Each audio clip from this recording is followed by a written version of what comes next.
Hi everybody, my name is Marin, and today I have for you yoga poses for depression. So we're doing 5 yoga poses today. We're going to be doing the bridge, wide-legged forward bend, upward dog, head to knee, and savasana.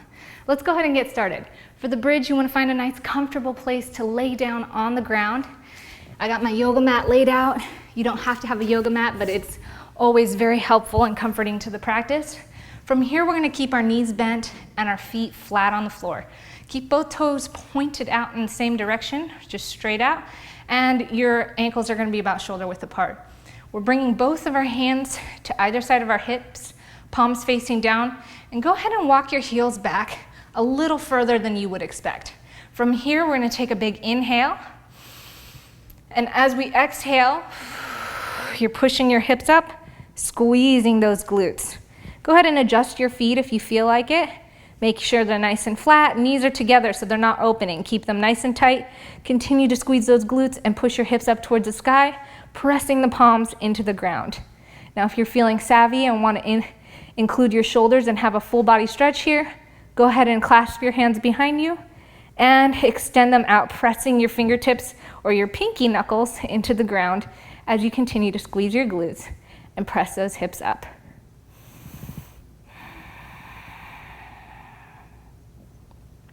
Relax as you come down.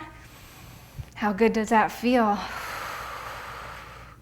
And then we're going to go right into the second pose, which is a wide-legged forward bend.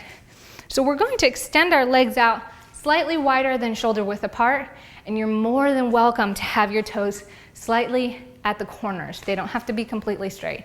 So play with it, and either way you're going to get a great stretch. It is going to change the dynamic of the stretch slightly, whether it's in your inner thighs or really back at the hamstrings. So pointing the toes forward, you're really aiming for more of the hamstrings. You're going to press your hips back as you bend at the waist, keeping that back nice and straight. Place your hands at the upper thighs to start, and as you come all the way down, you can feel free to walk into this, rocking side to side. Make this as dynamic as you want. You can breathe in with the inhale, exhale as you come down, and flow into that. Be welcome to place your hands on the ground. Let's bend the knees slightly, keeping the back nice and straight, and then exhale, extending up. Try to relax your neck and shoulders, extending all the way up, and once you feel comfortable, you can grab your ankles or your shins and deepen yourself into the pose with an exhale. In this position, you can also incorporate the clasped hands behind the back, giving your shoulders a nice stretch, making this a full body stretch as well. Exhale as you come back up, and feel free to repeat. The next motion we have is upward dog. This is one of my favorite poses for stress relief because it really opens up the shoulders and it releases the core and gives our back a nice compression, which is completely opposite of how we move and sit on a day-to-day basis. So you're going to get started by getting in a plank position. I like to say keep your wrist right beneath your shoulders and your plank nice and flat. So make sure your hips are neither up or down, nice and flat. From here, you're going to gently sink your hips down towards the ground. We're going to turn up our feet to the top of the mat, pressing our big toes into the ground. Now roll those shoulders back and down and extend those arms up. This is the upward dog. You're going to maintain a straight gaze right in front of you. And if the upward dog is too much or something difficult for you to get into, feel free to relax all the way down, bringing your shoulders up at shoulder height and pressing your palms into extension. And this is now the cobra pose. So play around with a variety. If cobra is still too much, you can come down into the Sphinx, just placing your forearms on the ground. Just whatever you do, get that nice compression in the back. It should be with ease. And breathe deeply into it. Come back down to relaxation on the mat before getting up. And then we can go ahead and flip over onto our glutes to demonstrate the head to knee pose. For head to knee, you're just going to extend one leg out, bending one knee up. Sometimes this is enough of a position to get into to really feel the tension in the back of the glutes and thighs. That's completely fine because typically when it comes to our hamstrings and our glutes, it takes a little while to sit into the actual pose and let those muscles release. So if this is where you're at, you can start by extending your legs, placing your hands right next to your hips, pressing them into the floor to get yourself nice and upright, lift the butt kind of, and get your shoulders really right over those hips.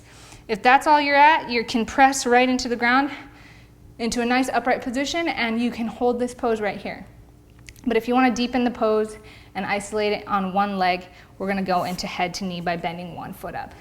From here, sit up nice and tall.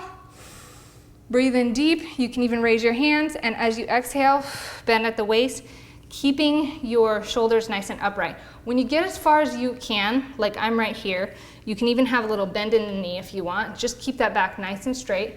But as you get to as far as you can, go ahead and gently lower your forehead to the knee. Again, this is not about flexibility. This is about doing the pose so that it helps increase your relaxation, reducing stress, and helping to relieve depression. So again, sit in this pose for as long as you can. If you sit in this pose longer, you'll notice that you'll be able to sit deeper into it. So I'm going to stretch up again, this time keeping my legs straight. And as you can see, deeper into that pose. Try not to arch the back, keeping the back nice and flat, and then bringing the forehead down to the knee. You also want to make sure that you switch legs with this pose. Again, sit into it patiently. Take your time with this pose. Feel free to repeat and alternate legs if you like.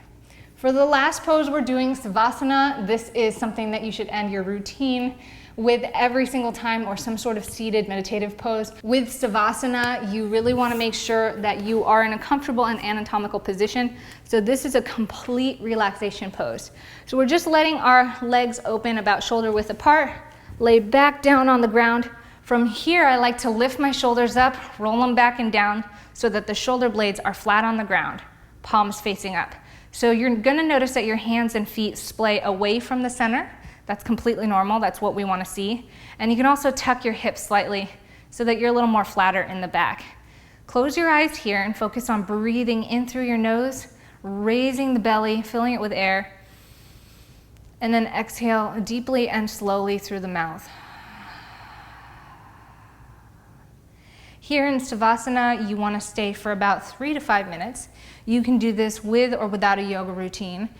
We put it last here because it is something that is nice to do and focus on after you've done a little more intensive stretching.